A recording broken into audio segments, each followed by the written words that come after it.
আজকে আমি দেখাবো এমন একটা কুমড়ো গাছ না তোমরা কোনোদিন দেখেছো আমিও তো কোনোদিন দেখিওনি। এই গাছটাতে দু রকম ফল হয়। এই ফলটাকে দেখছো পুরো গোল আর ফুলটাও দেখতে পাচ্ছ কত সুন্দর হয়ে আছে।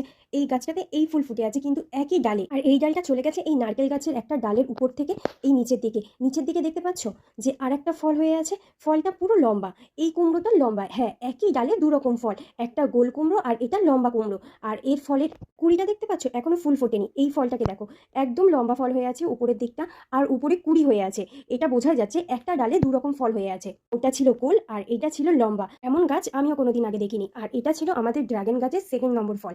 আগে একটা ফল পেড়ে খেয়েছি আর এই ফলটা এখন সবই হালকা লাল হয়ে এসছে, এখনো পুরোপুরি ভাবে পাকতে কিছুটা টাইম লাগবে। একে বলে ড্রাগন ফল খেতে ভালো লাগে না, জলচা হয়, কিন্তু আমাদের গাছের এই ফলটা সত্যিই খুব মিষ্টি। আমি কিনে খেয়েছিলাম কিন্তু আমার ওটা ভালো লাগেনি, কিন্তু গাছের ফল বলে বলছি না, সত্যিই মিষ্টি। আর এইদিকে ছোট্ট একটা কুড়ি এসেছে, এটার উপরে পিঁপড়ে ঘুরে বেড়াচ্ছে, ছোট্ট একটা কালো পিঁপড়ে।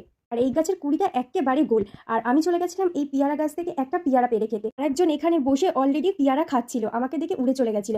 এই পিয়ারাটা পুরো পেকে গেছিল, প্রজাপতি ছাড়াও ওই পিয়ারাটা অন্য কোনো প্রাণীও খেয়েছিল, প্রজাপতির পক্ষে অতটা খাওয়া সম্ভব ছিল না। যাই হোক, পিয়ারাটাকে আমি এখন পাড়ার চেষ্টা করছি, কারণ আমি উঠেছিলাম আমাদের এলভেস্টারের চালে।